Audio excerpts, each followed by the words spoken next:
This is episode number 184. Today, we're featuring watercolor artist Brienne Brown.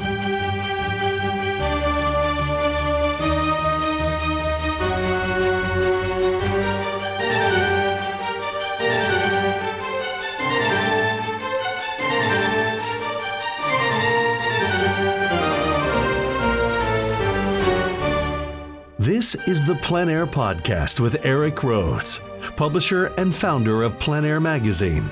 In the PleinAir Podcast, we cover the world of outdoor painting. Called PleinAir, the French coined the term, which means open air or outdoors. The French pronounce it plein air. Others say plain air. No matter how you say it, there is a huge movement of artists around the world who are going outdoors to paint. And this show is about that movement. Now, here's your host, author, publisher, and painter, Eric Rhoads. Well, thank you, Jim Kipping, and welcome everybody to the PleinAir Podcast. We're hearing from people around the globe who have been trying out plein air painting for the first time as a result of the podcast, and also our worldwide global event, PleinAir Live, which took place recently. The virtual conference was a smash, and I hope you're getting out to try painting now. It's summertime here where I am. It might be winter where you're listening, especially if you're in New Zealand or Australia. I went out with artist Terrell Gable the other day. We painted a beautiful pond with a nice S-curve, red canoes against the pine, the greens here in the Adirondacks. Lots of fun. Speaking of fun, nothing quite as much fun as seeing your image, your painting on the cover of PleinAir Magazine and putting a $15,000 check in your pocket. That's the PleinAir Salon. And you can enter before the end of the month for the monthly prizes and a chance to be a finalist. All category winners, there's like 21 categories. All category winners are entered into the national competition. So get your entries in now at pleinairsalon.com. When I was watching people on the PleinAir Live global event, we did our painting together and we had our live interaction, our breakout rooms and so on.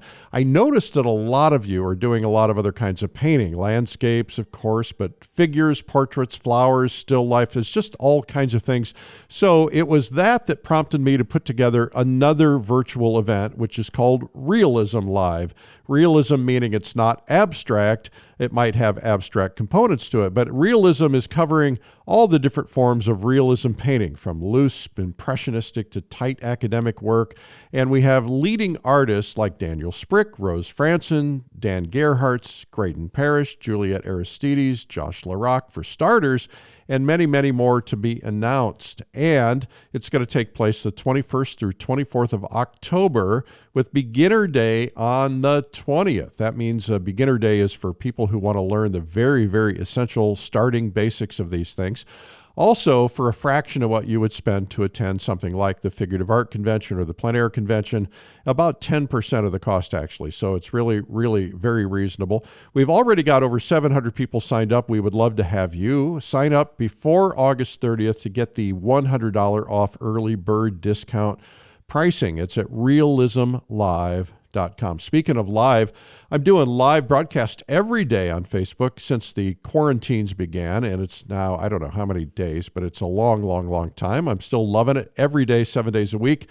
I'm on Facebook at Eric Rhoads, or you can find me on some of our other channels. I rebroadcast on some of those too, including YouTube, and you can find it at Streamline Art Video on YouTube. I've got guest marketing tips and a lot more.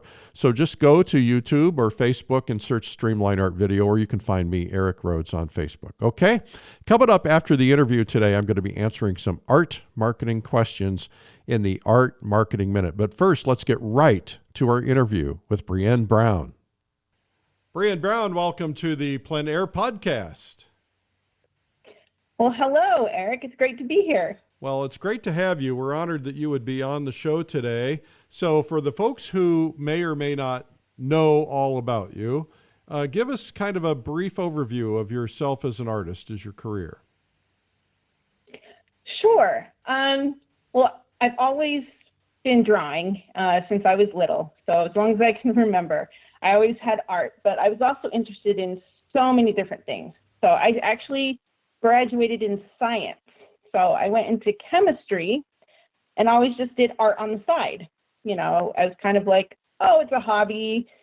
Sure. I loved doing it, but it was never a thought to be a career for me. Until later when I was in graduate school, actually, and I ended up not having much time for art. I was so busy, and the first time in my life that I had no time. And it really was a wake-up call for me because I wasn't happy.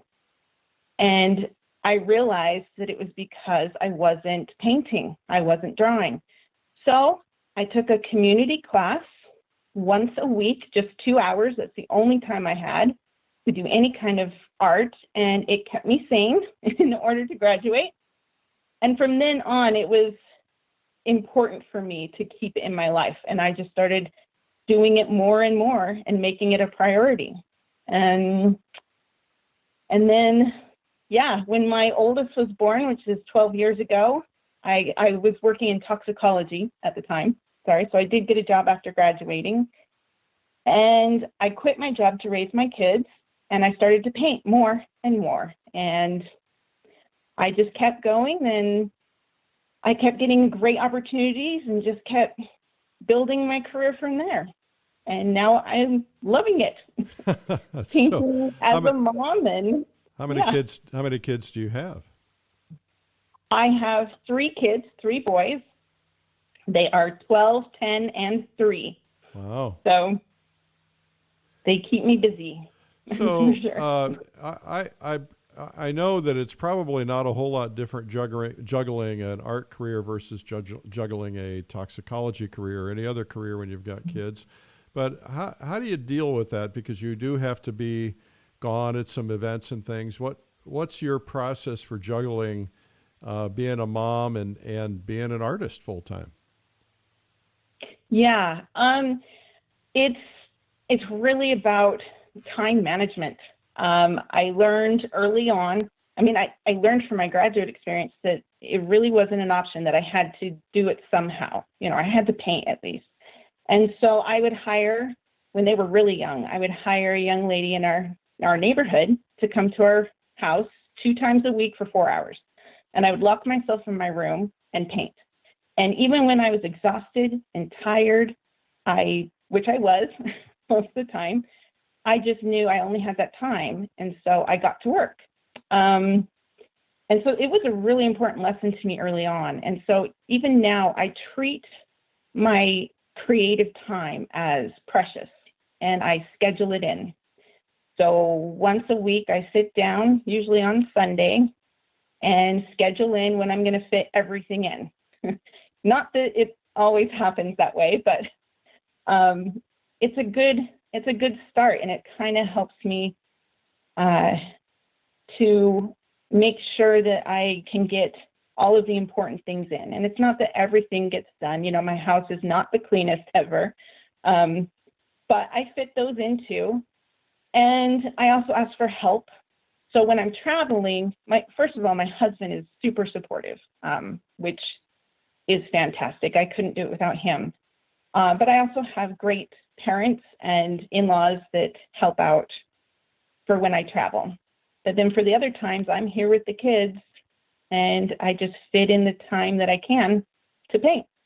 Well, I would imagine during the COVID quarantine, that's probably been even extra difficult because you don't get the break of sending the kids off to school.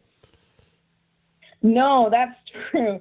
That was very difficult because all of a sudden I was homeschooling too. And it was like, whoa, how am I going to do this?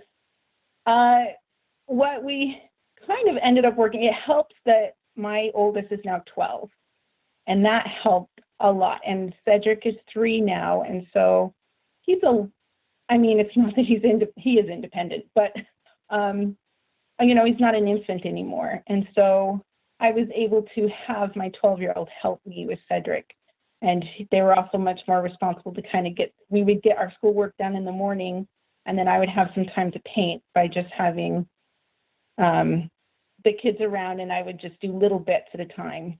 And then when Ken was off work, I would paint. So, well, let's talk about painting because that's kind of the next subject. Tell everybody what it is that you do paint. What are the subject matter? What's the medium? Help us understand that part of it. Yeah, well, right now I am focusing mostly on watercolor. I fell in love with watercolor. Actually, went in my graduate school. It was my first experience with it. And so I do landscapes. My favorite is, of course, PleinAir. I wish I could always be doing PleinAir. But I probably do 50% on site and 50% in my studio. But mostly landscapes. Yeah. And do you use PleinAir as a opportunity for finished pieces, or do you use them as samples to kind of give you the information you need for other pieces? Yeah, great question. I do a little of both. I do, like, a lot of times when I'm on site, I usually finish the painting on site at least about 90% done. And then I usually study it for a couple of weeks, decide if it is done or not. But then I will use those if I find a really favorite one that I did to make a larger painting, if I can. And so I will do a little of both. But yeah. So I get a lot of questions about watercolor, and a lot of people favor watercolor, but they are afraid that maybe it isn't going to sell because they hear rumor of watercolor is, in the eyes of some galleries, some people, an inferior product, or maybe because it has to be under glass or something. Do you have an answer to those issues that you've had to deal with internally? Well, I guess in a way, I have started framing my watercolors without glass. So I've researched ways. It was about 3 or 4 years ago. Actually, I saw it about 7 or 8 years ago for the first time. And at first I was like, oh, that's weird, because Russell Jewell, he had one in a PleinAir event. And then I just realized, I was at one event, and I realized that my watercolors, compared to the oils, because that's who I'm mostly competing with, looked so sad kind of behind the glass, where the oils are like right there. And so I made it a point to research. I've been experimenting with different methods, and I found something that works for me, especially for my PleinAir events, because it just makes framing so much easier. And I think a lot of people and collectors really like it. And so I've been doing that. Do I see that there's much difference? I have to admit there probably is a little bit, because I also paint in oils, kind of on the side. It's not my main medium, but I seem to sell most of my oils, even though it's not on my website. So there is that, kind of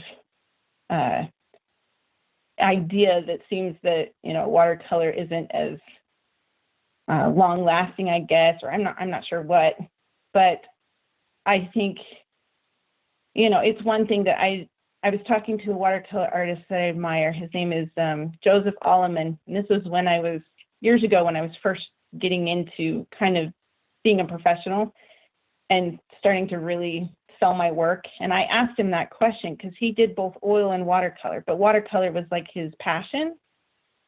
And he mentioned that he did see a difference, and that's why for galleries he did start painting in oils too, but that he still made it a point to price his oils and watercolors the same. He was just not going to bow to it, and he basically sells them both equally. So that's kind of been my goal, is to I've kept my prices the same, and to try to not make them too low, if that makes sense. Yeah, it makes a lot of sense. And how's the gallery response been to that? I think it's been pretty good. They definitely prefer not having glass. It just helps with shipping, and you don't have to worry about things breaking when you ship. I have had that happen with glass. Yep. And so there's a lot of, and it's not as heavy. Glass gets really heavy when you get big paintings, and it's a real problem. So what is your technique? I have run into some watercolor artists who are doing that. They're framing in traditional PleinAir frames, and they have some coating process typically that they put on the on the paper. What do you do? Yeah, so for my plein air work, I make panels. So I take watercolor paper first and adhere it to gator board, so a hard surface so that it's not flexible. And then after painting the painting, I have a couple just varnish sprays, so like Krylon, the UV protective, archival, non-yellowing, whatever, sprays, and I use a mixture of matte and gloss. And then I also have different finishes that I'll maybe add on it if I think the watercolor needs it. But wax medium gives kind of a lustrous feel. It's just it's like I can't explain it. It's not shiny, but I think that gives it a really neat look. And then also a brush-on varnish. It's a Liquitex brand. It's acrylic-based, and I'll use the satin varnish on that one sometimes. So and I are you in all cases, you're using the spray initially, though, to make sure that you're locking down the water, so if you add something else to it, it's not going to disturb it? Exactly. Yeah, I spray it first, and I do at least 4 coats of spray, and then at that point, you can pour water on it. And I've tested it numerous times, and it's protected from moisture, which is, of course, one of the major things. And then as far as UV goes, it's one of those things where UV damage, the main thing is using professional grade paints with the best light fastness scores you can of any pigment. And that helps. I mean, and if you put it behind glass, the regular glass is not UV protective either. So those are all things to think about.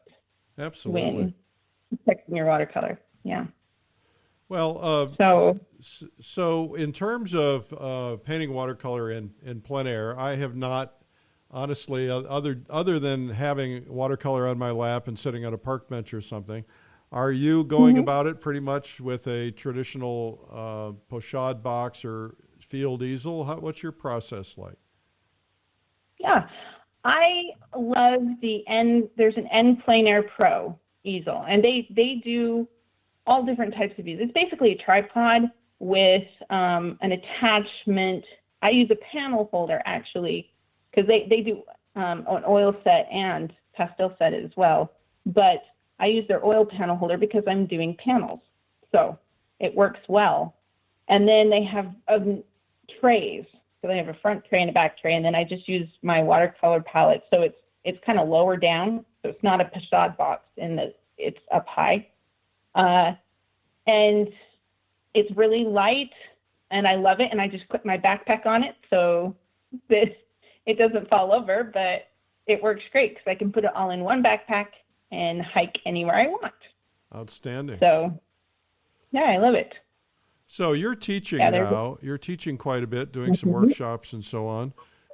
What you could do is impart some wisdom on us in terms of some of the principles of painting that are going to apply across the board, no matter what kind of medium you're using, and then we can kind of talk about some specifics later.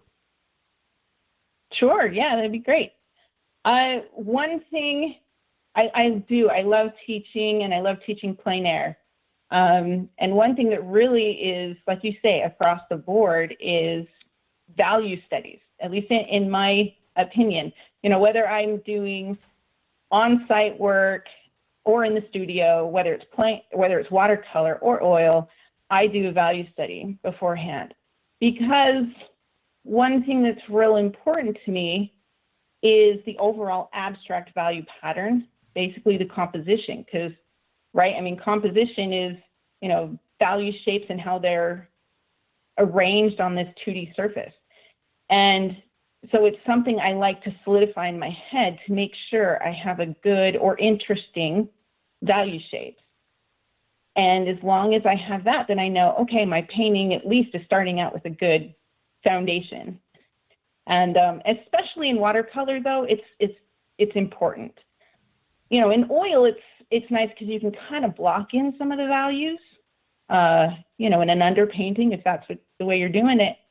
But in watercolor, you really can't. You kind of have to have it in your head. You have to be able to visualize where your painting is going. Well, everything in watercolor, from my understanding, is really backwards in the sense that you have to anticipate. If you've got a light on a tree or a light on a sailboat or something, you have to kind of keep that part blank, and then work up to that. Otherwise, right? So it is kind of hard to establish those values, I would think. Yeah, it is, because, and I tell my students this a lot, when you're starting out and you're comparing, because I do what I call, it's a first wash. It's not unique, but I work from light to dark, so in that way, very traditionally. But my first wash, pretty much, I cover the whole paper, and I do kind of equate it to toning a canvas, basically getting rid of some of the white, because it's so hard to compare and relate values when all you have is white to compare it to. And so I build it up. I do my light values first with this light first wash, and then I'll bring in middle values and then darks. But it is hard to know sometimes because it'll start to look too dark because you're comparing it to white. So it's one of these things that comes with experience. And that's what I mean by the visualizing, right? Because you have to kind of have faith that this mess that you're making is going to turn into something.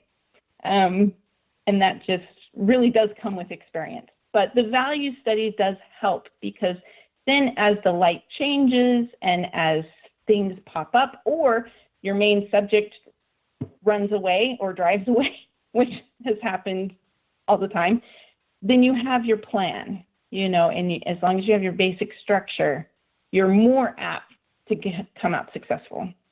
So, So what, when you first set up, you go out, you find your spot, you decide what you're going to paint.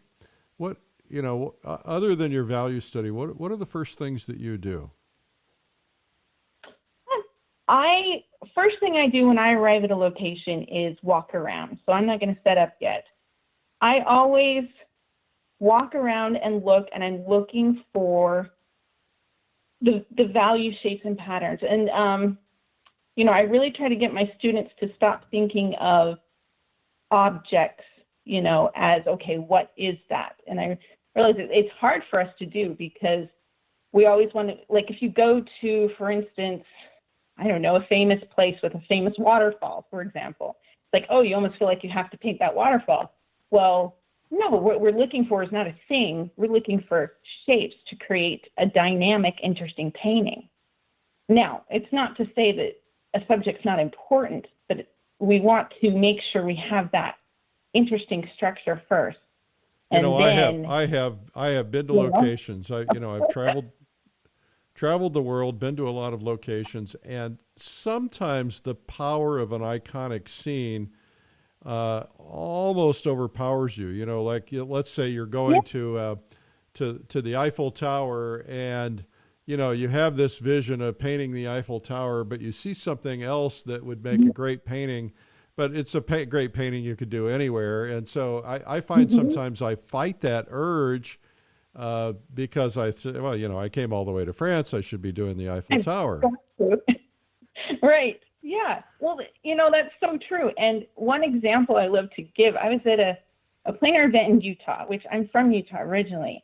And I just asked around, so where's a good place? And someone told me about this Chick's Cafe. Okay. It was iconic. It was like the oldest restaurant in the area. Okay. And so it's like, oh, okay, I'll go check it out. So me and my friend, we parked in the back actually. And so we start walking down this alley, and I looked up, and the way the sun was hitting the side of the building, and with all these wires, I'm like, oh my gosh, this is the painting, and it was the back of the building. Yeah. And I didn't even get to the front. And so anyways, I ended up painting this. I won an award, and it was funny because the woman who gave me the suggestion came to me, and she's like, well, I kind of meant the front of the building.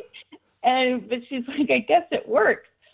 But it is one of those examples that if you have a preconception sometimes before you go paint, sometimes you might miss out on, a good scene or an interesting scene because you're so, like you say, you go to the Eiffel Tower, it's like, oh, I have to do that, right? So, well, one thing yeah, that I'm noticing a lot of painters are doing now is that a lot of them will take a bunch of smaller canvases or divide up their canvas. And that way, if they get into a situation where they want to do 3 or 4 scenes in a day, they can, they can do something smaller rather than taking the commitment of a larger painting that's going to take them 2 or 3 hours. Yeah, right. And that's awesome. That's one of the tools that I use too, as a training tool to do small studies, like divide up a paper, just like you're saying. And that's a great exercise. Yeah. All right. So, so I think I interrupted your train of thought though, when we were talking about starting a painting. So you start out by walking around trying to figure out, what you're going to paint. Then what comes next? Okay. Yeah. So after I just, looked and found something that I like, then I get my sketchbook out and I do my value sketch. So before I even set up still, I do my value study, and if I like it, then I'm like, all right, now I'll start painting. So I set my gear up, and then I get my paper or panel out, whatever I have, and I will also draw it more carefully. So my value study takes me, 5 or 10 minutes. So I try to make them quick. I use marker or just pencil, something like that, or sometimes paint even. But then I draw out the composition a little more carefully. And so that can, depending, if there's architecture and stuff like that, that can take longer. But if it's just a pure nature scene, it won't take too long. And then I do what I said, like a first wash. So it's very, what I call, lots of water, just a little bit of pigment, so that it's fairly light, and wash that over, only going over my purest whites that I want to leave. And then I let that dry. And because that step I usually let dry completely. And those are my light tones and the colors that I'll leave for the light parts. I do generally at this point, though, I should mention, finish the sky pretty close to done, whatever clouds or stuff I have in there. And then I'll bring in the middle values and kind of connect as many shapes as I can. And this is, of course, the awkward stage. I like to call it the teenage awkward stage because it doesn't look like much yet. And it's when you get the darks and the details at the end that everything starts to make sense, because as watercolor artists, in order for us to paint the light, we have to paint the shadows. And the shadows have to feel and have the right value and colors to feel like they're shadows. So instead of painting light directly, we're painting around the light.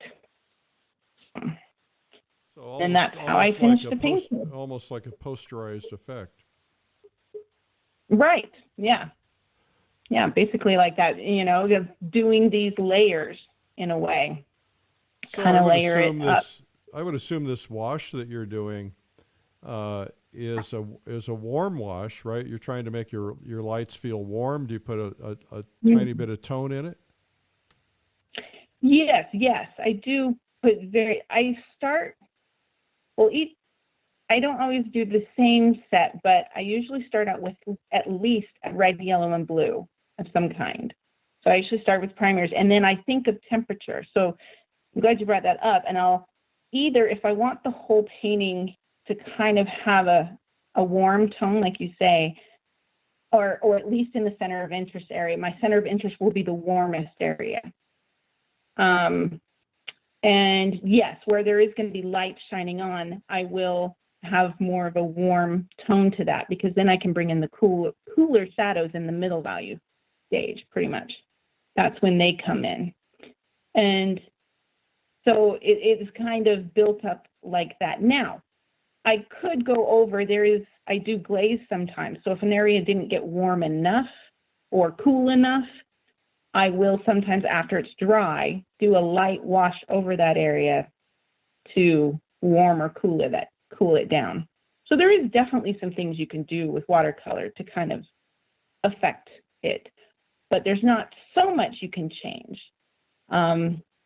The other thing with watercolors, you have to really be adaptable and kind of let the painting, like if you have something in mind that, oh, I really wanted this, if you keep fussing and keep messing with it, you're going to lose the freshness of watercolor really quickly. So I've learned there's a lot to just let it go and just see what happens, which is really hard to do. Well, that's the magic of the water or the drip or the way things kind of spread out.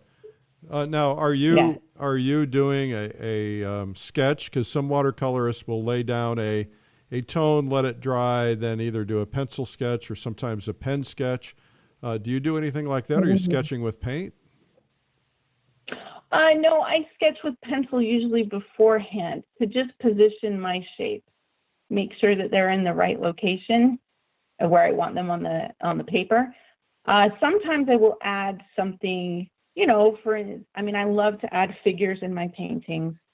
And so if I see a cool figure come by that I'm like, oh, I love that hat or whatever, something like that, then I might quickly sketch them in at any stage. I can draw right on the watercolor. And I'll sometimes do sketch with paint instead of bringing in the pencil, but that's not usually what I do. Yeah. So let's talk about composition and value patterns. Can you give us some wisdom about that? Yeah. Composition is one of those things I love teaching, but it is also, I think, one of the hardest things to teach because it's one of the most kind of creative parts. There's a lot of technical things. Like I can teach drawing, and there's a lot of technical things about drawing that I can teach. There's technical things about color theory. It can be very technical, and so it's kind of easy to break down. You know what I mean? But composition, there's the classic compositions, and there's rule of thirds, and all of these that are good guidelines, but they're not hard and fast rules. And so that can be difficult because at the end of the day, right, a good composition kind of feels right. Right. And so it is tricky, but what I like to say is I do teach sometimes the classic compositions, especially for beginners when they're not comfortable composing anything. Then, they've never done it and they just kind of feel, some people kind of have a natural aptitude to it, I believe. And so if they're beginners, I think the classic ones like the S curve, a crucifix or, a still yard or anything like that, those are great to start with. But then at the end, it's really, painting is troubleshooting, right? I kind of think of it as you want to arrange your shapes kind of really according to the elements of art, which are balance, rhythm, contrast, a lot of something and a little of something else. And that could be shape, line, color, texture, all of the principles of art. So I think about, you get to a point where you've done it enough that it starts to be, you do it without even thinking, but these are the things I try to ask myself. After I've composed something, I'm like, okay, what does it need? Do I need more balance, or do I need to change up a shape because they're getting too repetitive? Or so I'm constantly just asking myself a question, should I add or subtract something to make this stronger? So that's how I approach it when I approach a painting. But then teaching, though, like I said, there's a lot of great tools to start trying to see and recognize good composition. Another actually great thing that I suggest my students to do is look for paintings that they love and try to break it down as to why. Look at the shapes they used. What kind of rhythm does it have? And really start to study, because that helps you to feel like, what is it that makes a great painting? And a lot of times it's down to those big shapes that they've arranged. And, the other things are important too, like brush strokes and, and technique and all of that. But the big shapes, the big structure of the painting is I think, one that's really important to keep in mind and to try to just continually improve, right? Absolutely. And be conscious of. Yeah. So, if you were going to, if you were going to start your training from zero today, you have, knowing what you know now, you have the opportunity to completely relearn and change the way that you learned, or you have the way to impact others by saying, okay, this is the process that I would like to see you go through, so that you can avoid certain things, maybe avoid certain amounts of pain. Obviously, pain is a growth tool.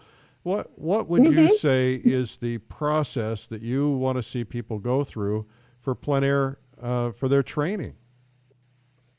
Oh, great. Oh, that's a great question. And I do have some things I wish I'd done early on. One is plein air, that I had learned more from life early. I really came to plein air just in 2009, actually. Before then, it was all studio work for me. So getting outside and learning from life, whether it's sketching, whether it's painting, really, both of those would be so useful. The other thing I wish I had done when I first started painting was started with a more limited palette. I had started learning about color theory and stuff like that, but I did not know how to mix colors and what it really meant. I still had, 15, 20 colors, because we're artists and sometimes we can't help ourselves. We're like, oh, I've got to have that color and that color and that color. When really, at the end, starting out with like 6 colors, you could get away with so much, and really learning to understand how to mix colors and how to get neutrals and how to get almost any color you want, and really focusing on the value, saturation and hue of the colors, kind of the important pieces. I wish I had done that years ago, instead of just really painted for a long time and not knowing what I was doing. I feel the same way. Actually, I almost wish that more instructors would start out by just saying, okay, let's just paint values, and just start out with with black and white or brown and white or something, and just say, let's master this first before you go anywhere else. Of course, the problem is that it's like candy. That color is so delicious, and you just want to get into it, but it really does complicate things. And I found in my own journey that learning color has been the most difficult. I painted for many, many years before I ever even heard the term warm or cool color. And, I noticed people saying it, but nobody really ever explained it to me. So I think, taking it in baby steps, and it's kind of what we call chunk learning, right? If you paint your values first, and then you start with a very limited number of colors, and you really get good at that. And then if you want to add things in, you can. But of course, as you know, many top pros are limiting themselves. I don't know about in watercolor, but in an oil, many are limiting themselves to 3+ white, and never have that temptation of adding, another color, no matter how delicious they may be. Well, right. And I think, because I sometimes, and I try to tell my students this, because they'll always ask, well, what are your colors in your palette? And there's a danger of that, because you have so many different artists that'll use different colors, right? But they have learned, if they're a professional artist, they've learned how to use those colors in their palette so that it works for them.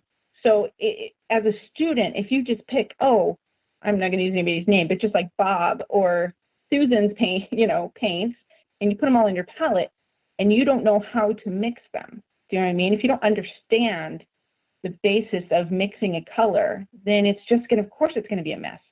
So I agree. I think starting off with just 3 to a handful of colors, and then I think as you build, like you say, you could add in other colors if you wanted to, then that's how you start to make a palette your own.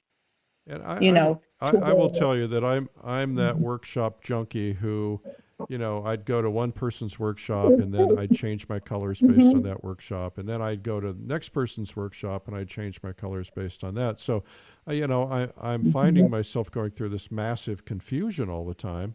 I think the one thing that I finally have decided that the critical thing is always put your colors in the same place. So it's like a keyboard. Yeah. And, I always know my yellows are here and my blues are here and my greens are here and so on. But I sometimes think that we maybe put too much emphasis on that. The idea is that I think almost any palette works. You just got to make it work for you, but you've got to understand the principles of color, which would be, the idea of harmony and warms and cools and so on. That stuff probably matters more than the actual color you're using, because, it's like, I remember Ken Oster, he would take house paint and make something beautiful out of house paint. He didn't care. It's just whatever he had. And he didn't care about brushes. He didn't care about any of that stuff. He just said, I don't let those things get in the way. I'm just going to make something beautiful. Right. Because he understood the principles. And, that's one thing I really try to teach my students. Now, of course, in a workshop, it's hard to really understand the principles in one go, in a week-long course, but really trying to understand those and implement them is what will benefit you most as the artist, instead of just following how someone paints. And so it is something I try to emphasize. And so I think, I was the same way, Eric, when I was taking workshops. I had the same confusion, and I would, get that paint, because, I love that color.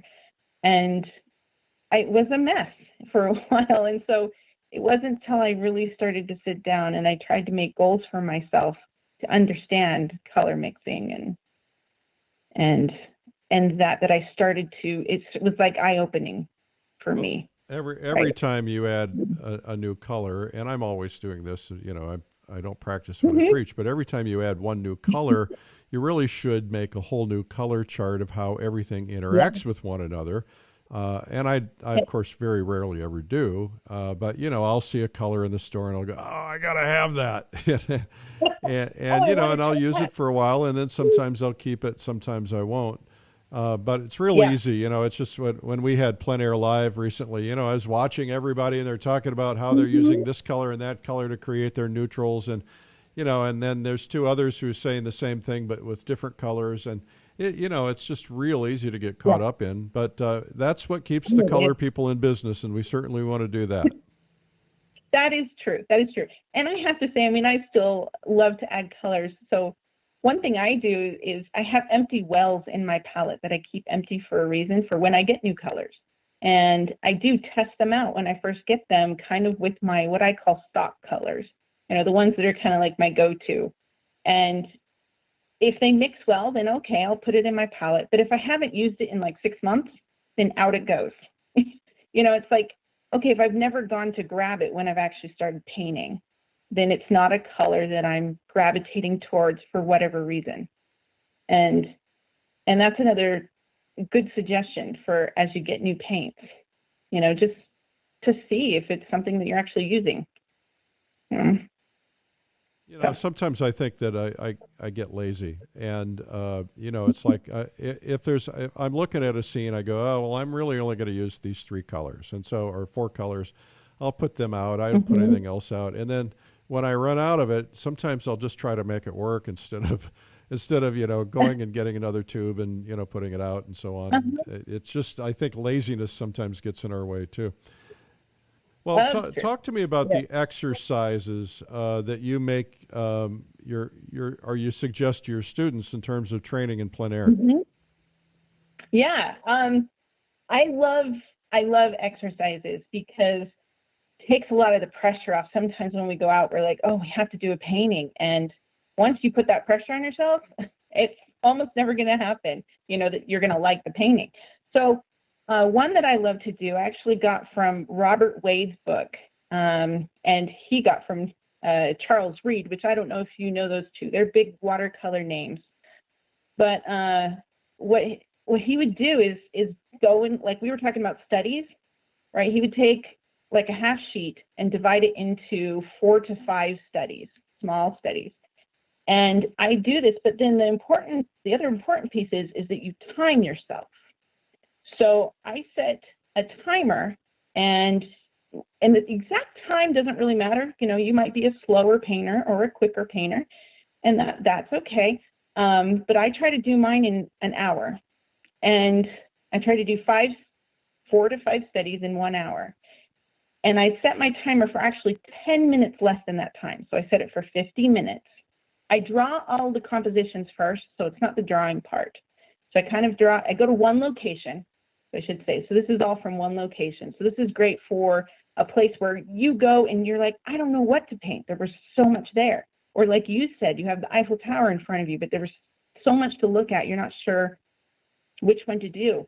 Or you could also use it for different color schemes. You can use this for a lot of different things. But one is compositions. So you use 4 to 5 different compositions. And then I start the timer when I start painting. And I kind of work on all of them. And so what's nice in watercolor, I don't have to let any of them dry. So I just work for one to the next, to the next, to the next, and I kind of do each little stage. Then when that 50 minutes goes off, that last 10 minutes is the most important time, because you now know you have 10 minutes to finish everything. And it's the time, it's a training for helping you make those decisions. What are the bold strokes that you just need to put down to finish it? The last little darks, whatever it is. And it's a great training tool in realizing how little you need to really finish something. And a lot of times these studies, they're fun, and they're also, I might come up with one of them that's like, oh, I can make a bigger painting out of that. So that they really are studies, but it's a great training tool more than anything.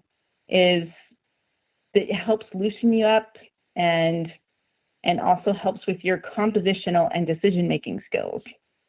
And so I love to teach this. And then one thing I do say is, okay, if you're comfortable, let's say an hour is like way too fast for you or not enough time, you adjust it. And so let's say you do it in an hour and a half. Well, the next time you shave off 10 minutes. Whatever it is, you want to be a little uncomfortable, because it's in those times that we learn the most. And so it's kind of putting that little bit of pressure on to like, okay, finish it, get it done. So I love those. And it's a fun training thing. Well, I like the idea. I like it a lot because I think that it takes, even though you're putting pressure on at the end, it takes the pressure off in the beginning. Our tendency, all of us, especially when we're beginning, is to noodle everything to death, to overthink it, think I have endless amounts of time. And yet the best paintings oftentimes are the ones that, we had to slap it together because we were running out of time, or the wind was blowing and the sun was going down, and we just had to finish. And sometimes they feel the most natural and spontaneous. Right. And that's why I'm trying to create that urgency again, because exactly like what you said. And I really try to, of course, if they take it home, they can't, keep working on it, or they can keep working on it. But I really try to tell them, finish it and done. If you want to do another one, the whole point of trying to get over that idea that I have to go out and, like you say, you fiddle with things. You're like, oh, it's not quite done. I need to do a little more, when you could have stopped an hour ago and it would have been better, right? And so it's trying to train us in that way and really believing it. Because a lot of times, we all understand that, but it's hard to stop. So that's why the timer is good, because something to keep you honest. And so I love, and it's kind of fun. The other fun thing is at the end of it, you actually have this painting that has these 3 or 5 images of a location. And I have sold a number of those because they kind of give a nice feel that, oh, you're getting to know a place. So that's another nice thing about it. So what are the things that you find are really challenging you, the things that you're really trying to figure out for the the next stage of your career? Are there things that you sit around and think about that you're really trying to how to get to a certain level or how to accomplish a certain goal? Hi. Yeah, I'm always thinking about that. There's a number of, like, I'd really like to get back. I mean, I'd like to get back into figures and portraits, actually. I used to do them years ago, never very well. But I've really gotten into landscapes lately, which I love, and the PleinAir landscapes have been fantastic. But it's something on my mind that eventually I want to start kind of working in that way. But it probably won't be till Cedric's a little older. Maybe at least till he gets to kindergarten. But well, you have built-in models, and the magic about them is they won't stay still for more than 10 seconds. That's true. That's true. I need to do more, just like gesture drawings on my kids. Well, that's right. And also, you put an iPad in front of them and put Disney on it, and they'll sit for a while. I used to do that with my kids. So, it's and the one thing I've noticed, my kids have graduated high school. They're off to college now. And wow. I now look back and say, I wish I'd done more paintings of my kids. Yeah, that's a good point. All right. Well, maybe I should get started on that. I mean, it's something, I mean, I love putting figures in my paintings, but I would just love to get even better at it. Well, we think, there's a tendency to believe that because we're plein air painters that we don't do all these other things. And it's, it's like you've said, all right, I'm a watercolorist, but I'm also an oil colorist. And we have to be willing to accept and try other things. And we had, for instance, about 80 people from the plein air convention also attended the figurative art convention that we do because they wanted to learn more about painting the figure and so on. And so I think that that kind of discipline, everybody that I know who does plein air and who does portraits and figures, they say the portraits and figures make them better plein air painters, and the plein air makes them better portrait and figure painters.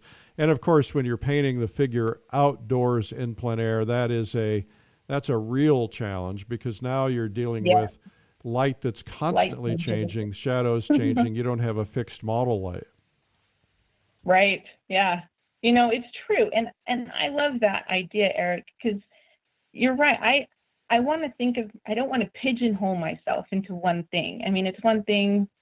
I'm constantly loving to learn and push myself. It's part of my personality. And I think as artists, it's a good thing to do because I've had people ask me sometimes because they've seen me post some of my oils and they're like, oh no, are you going, well, as they say, the dark side? And I'm like, what? No, I mean, I think of myself as an artist, and I can learn so much about my medium by using another medium too. There's so much we can learn from, thinking differently. Oils make me think differently, and I love that because that can inform me and also keep my watercolors more fresh by changing things up. I don't want to get into a rut by doing the same thing over and over again. At least that's my goal. Yeah, I noticed that. So I was at Albert Handel's studio. I wrote about this recently because we just released a new pastel video with him.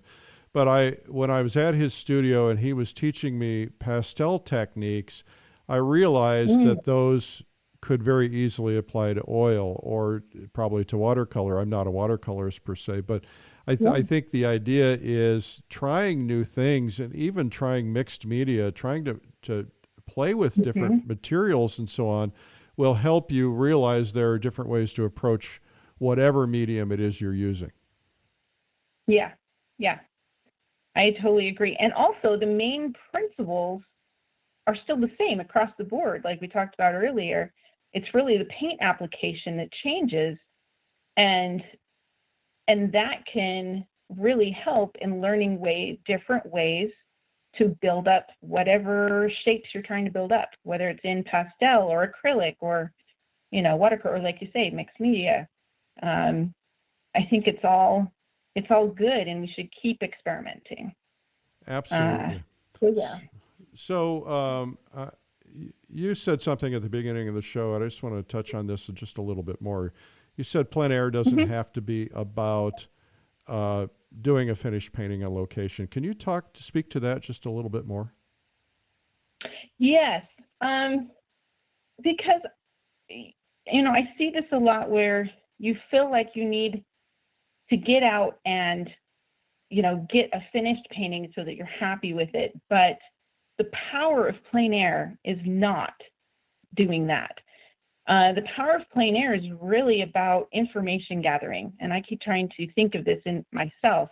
I'm gathering information. I'm learning from life. I'm learning what light does, what colors look like in real life and not from a photo, and what shadows do. And that's the most important piece. And if I try to tell people, they get so embarrassed by whatever their plein air paintings were, but at the end of the day, you don't have to ever show your plein air paintings. I mean, I think that's but the most important part is just learning. If you can learn from that and then bring it back to your studio. When I first started, my first plein air experience actually was from a workshop instructor. And like I said, it was in 2009. I was taking a workshop and he said, Brienne, you've got talent, but you have to get outside and paint. And I was like, oh, is that all I got to do? Okay. And I didn't understand at the time, but I made goals for myself so that, I would say for 3 months, I'm going to do a plein air painting twice a week. And that was my goal. And that was so helpful, because you don't just want to say, oh, I'm going to do it once a week for the rest of my life, right? That's not going to work. But why I did it is because from the beginning of that 3 months to the end of the 3 months, I could see my progress. I could put out the painting, the first one I did, and then the last one. And also I started to notice in my studio work was getting better. And so the goal I don't think should ever be trying to get a finished piece. Now, of course, it's different in plein air competitions where there really is the pressure to produce something.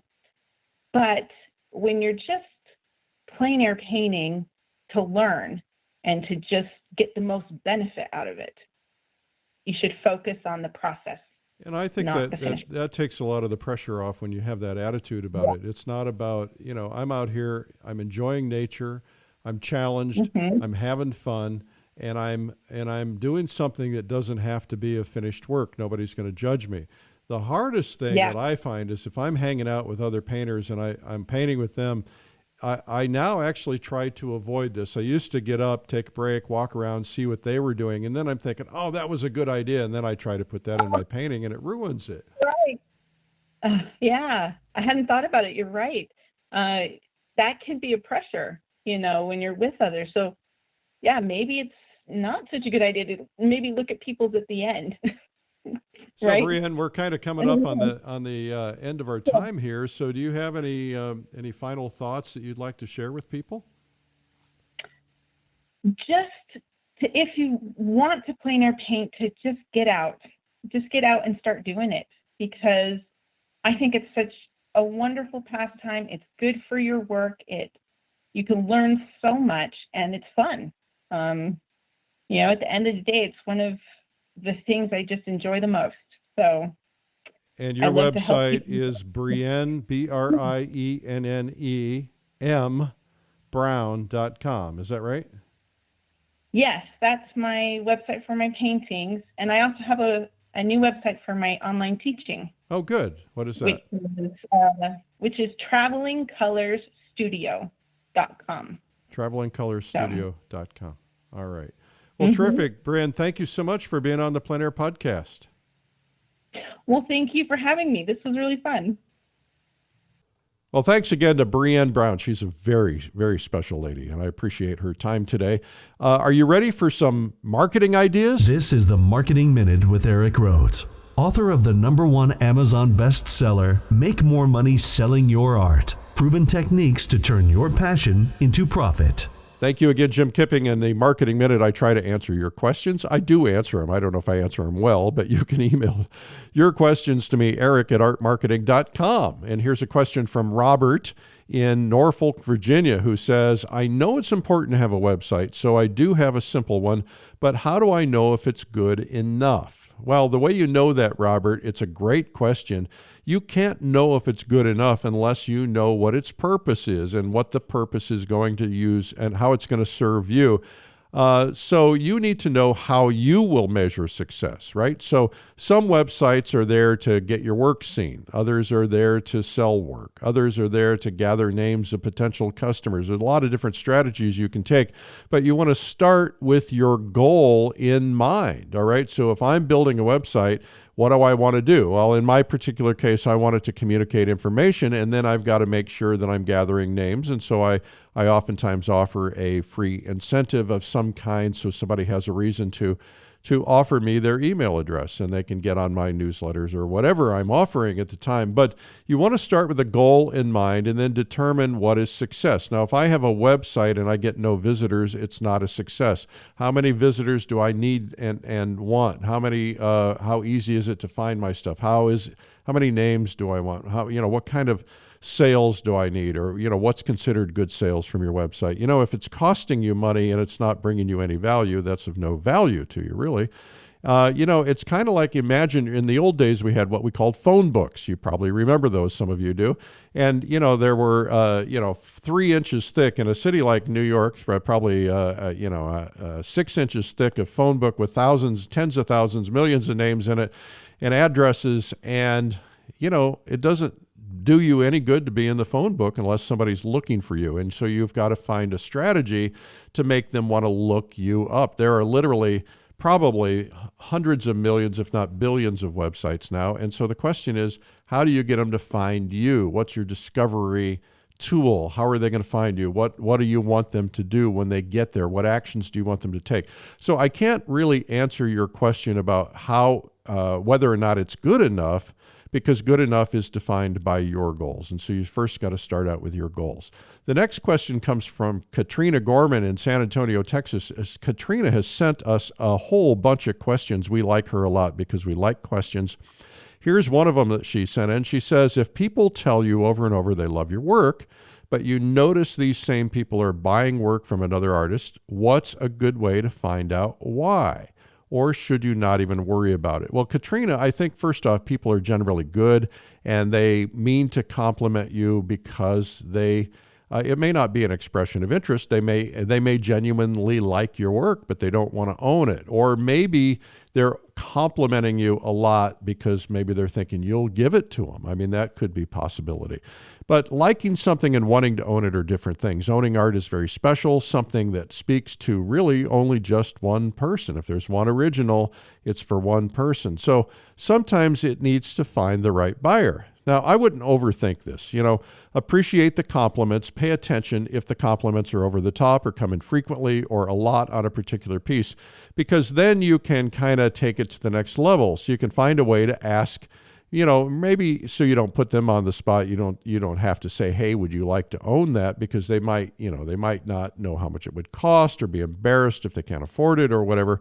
But you can say, the old, remember, I've got a friend who's asking for me kind of a thing. You could say, do you know anybody who would love to own it? I'd like to find it a loving home. And if you happen to know somebody who would love to own it, I'm trying to get, certain amount of money for it. And, if or you might say, you seem to like this a lot. Do you have interest in it? And if you do, tell me what you're thinking about in terms of what you're thinking about paying. The reason to do that is because they could be thinking about $1 and you could be thinking about $100, or they could be thinking about $200 and you could be thinking about $100. And so the nice thing to do is just to say, what have you got in mind?